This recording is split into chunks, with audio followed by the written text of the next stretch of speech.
Since 1980, the Preservation Trust of Vermont has visited, well, just about every town in every county of Vermont to help communities save and reuse their historic places. Town halls, schools, libraries, theaters, churches, downtown commercial buildings, and much, much more.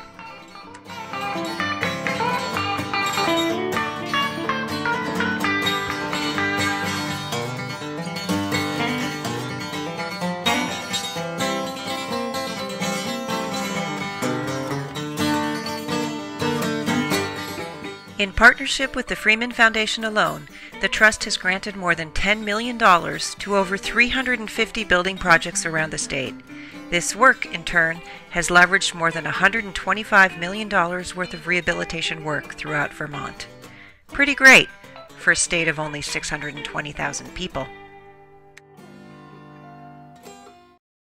One of the earliest communities the Trust assisted was the village of North Bennington in southwestern Vermont.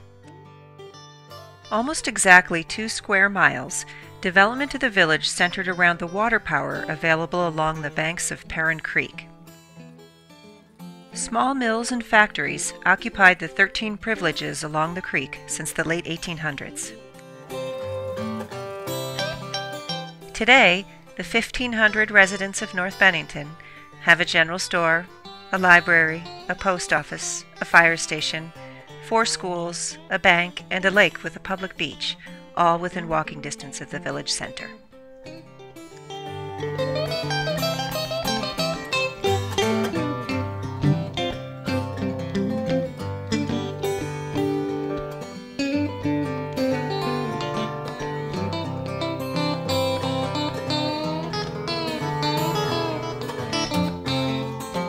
In the early 1990s, longtime community members Bill and Babs Scott approached Paul Brune, Executive Director of the Preservation Trust, to help them fulfill one of their life goals, to leave some funds to support good work in their beloved town.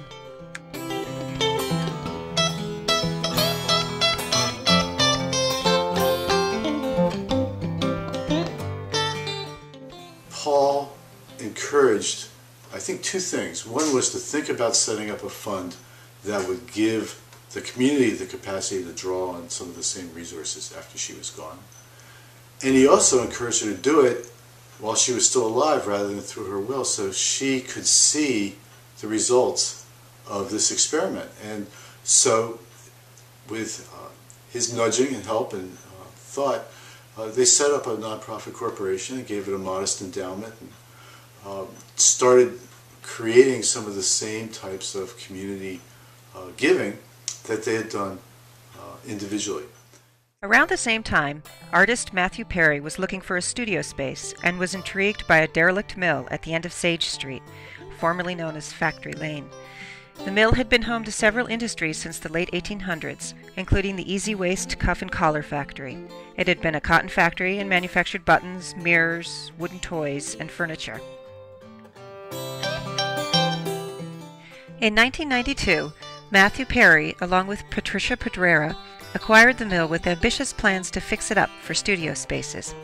Art classes followed soon after, and by 1994, Matthew's work with at-risk youth and elders eventually became incorporated under a new umbrella, the Vermont Arts Exchange. We started the Vermont Arts Exchange basically to bring arts to people of all ages, abilities, and income. Seeing that there was a lack of art programming out there that was accessible to people that couldn't afford it. Usually the people that were taking art classes were the people that were playing soccer and playing cello and doing things like that, but there was a whole bunch of people that were left out, including elders and also people, youth at risk. So we started working with differently abled people, bringing the art to them, mainly because it had a high impact on the development that they were going through at the time, whether it was youth in a residential treatment facility or whether it was folks, the veterans, at their veterans home.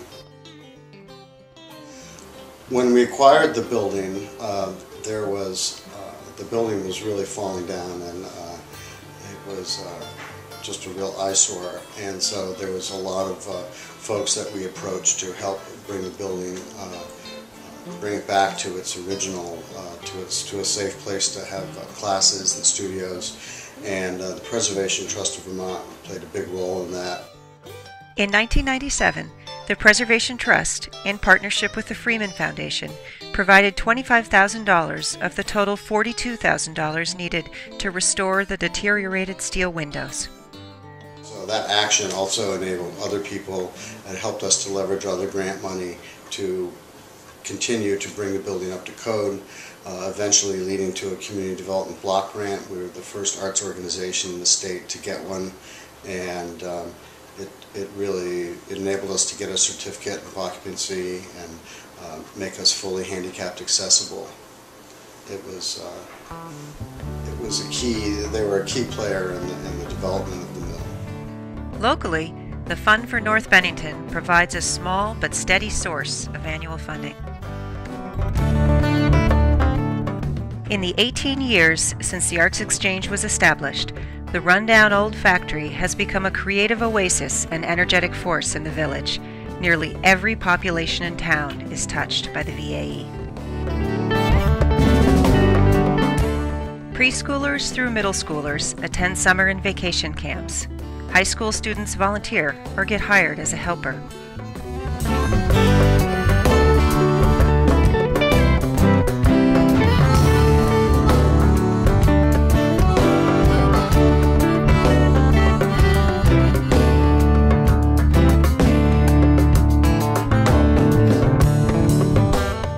At-risk teens learn more than painting and drawing. They work on their self-esteem, compassion, building connections, rebuilding something that's been taken away.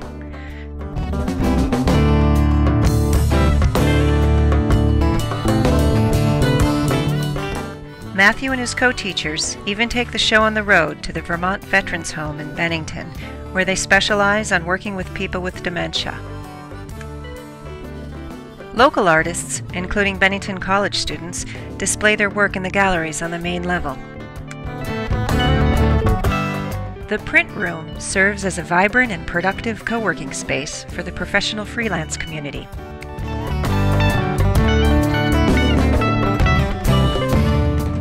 In the winter months, Saturday evenings at the Arts Exchange are transformed into a small-town bistro with performances by some of the most inspiring and talented musicians from around the world.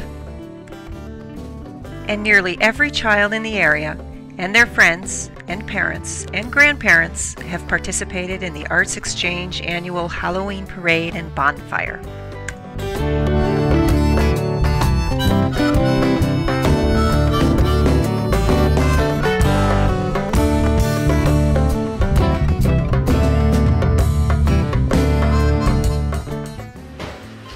So the building is one of the many iconic spaces in our village. When you drive up Prospect Street and look across the mill pond, you see this big brick factory with its giant chimney, and you can't miss it. And if it weren't here, or if it weren't whole, then a lot of the things that happen in this village wouldn't be allowed to happen, because we need this space to house the art and the camps and the yoga and the music and the working in this co-working space and the classes that happen upstairs, and they need shelter. And this place, this beautiful big factory, has become a different kind of factory, a factory where art is made, and we love it here. Of course, none of this would have happened were it not for Matthew Perry and his calm but passionate outlook of art for all that seems to govern everything he does. I always thought it would be great to have an artist in a town government with the art department, you know, and have the name on your jacket, have a van with the name on it, and show up at select board meetings and just be there like the water department, fire department, police department, and the art department. You know, large Macy's has an art department, large Orvis has an art department, There's all these big organizations have art departments because they need creative solutions. Communities need creative solutions to a lot of their problems. And artists, I think artists are the ones that can do the job. The Vermont Arts Exchange and the Fund for North Bennington are not the only projects in the area that the Preservation Trust has had a hand in. In 1995, the Trust provided a $10,000 grant towards the overwhelming job of painting the late 19th century historic Park McCullough House. Also in 1995, the Trust provided a $12,000 grant to the 1921 McCullough Free Library for foundation repairs and roof work. In 1998, Brick Row, formerly mill workers' housing, was converted to affordable housing, thanks in part to a $25,000 grant. While all these projects have their own stories to tell, they all share something in common. It's the knowledge that preservation in Vermont is about so much more than simply fixing up an old building. It's about fixing up a community, for today and for the future.